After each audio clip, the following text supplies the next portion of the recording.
আজকে কিন্তু আবারও পিকনিক পাতলা পায়খানা হয়েছে। দেখতেই কেমন লাগে চোরের মতো। Hello everyone, welcome to my new video. তো আজকে সকাল সকাল কিন্তু একদম খেয়ে দিয়ে নিয়ে চলে এসেছি কিন্তু ঠাকুর নগর। তো বহু যুগ বাদে কিন্তু এরকম উল্টো পাল্টা খাবার দাবার খাচ্ছি। তো বান্ধবীদের সঙ্গে থাকলে তো আমার খাবারের কোনো রেস্ট্রিকশন মানাই হয় না, আর আশা করছি জীবনে আমার আর রেস্ট্রিকশন মানাও হবে না, কারণ বিয়ের পর থেকে ভেবেছি আমি রোগা হব, ডায়েট করবো। ডায়েট কন্ট্রোল আমার জীবনেও হবে না। উল্টো পাল্টা খাবার দেখলে আমি এটা তো কোনোদিন ইগনোরই করতে পারি না। এই সমস্ত আমার কাছে অমৃত মনে হয়। তো আমাদের সবার কিন্তু এত খিদে পেয়েছিল, সবাই মিলে কিন্তু আমরা খাওয়া দাওয়া করছিলাম এখানে।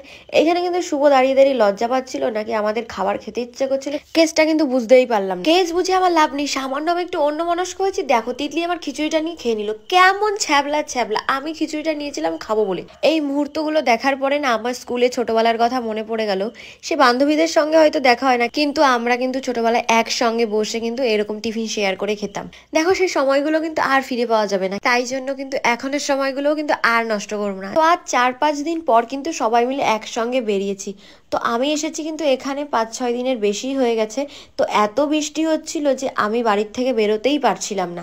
তো সবার সঙ্গে দেখাও হচ্ছিল না। অলমোস্ট বৃষ্টিটা আজকে কমলো, তাই কিন্তু বেরোলাম। তো দেখো এখানে কিন্তু আমরা জুতো এক্সচেঞ্জ করছিলাম। তিতলির আমার জুতোটা খুব পছন্দ হয়েছিল, তাই দাদা শুভকে জিজ্ঞাসা করছে তুমিও কি তোমার গার্লফ্রেন্ডকে এরকম একটা জুতো গিফট করবে। তো ও তো বুঝতেই পারিনি কি যে দাদা ওকে কি গিফট করার কথা বলেছে। তো আজকে আমরা কিন্তু ভিডিও করতে এসেছি, আর আজকে কিন্তু আবারও পিকনিক পাতলা পায়খানা হয়েছে। এখানে দাদা ওকে হাঁটার অ্যাক্টিং করতে বলেছে। এখান থেকে যে কখন আমরা বাড়ি চলে আসলাম তোমরা ধরতেই পারলে না, কারণ আমি কোনো ভিডিও ক্লিপই নেই। তো সবাই মিলে আমরা একটু রেস্ট নেওয়ার পরে চালু হয়ে গেছে আমাদের লুডো খেলা। তো লুডো খেলবো কি, এদিকে জ্বর চলে এসেছে আমাদের দুইজনের, আমার আর সঞ্চিতার।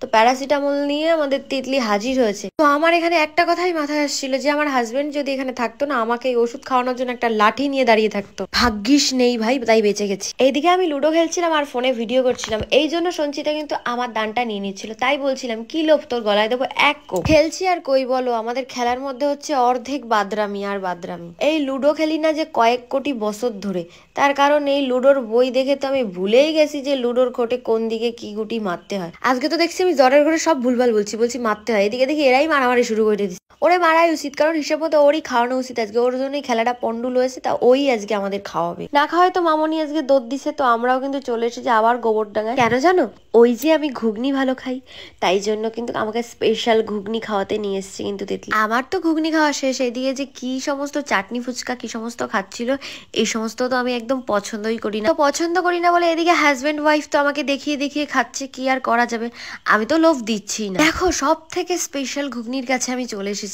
যেটা আমি বিগত 2-3 বছর ধরে আমি খাই।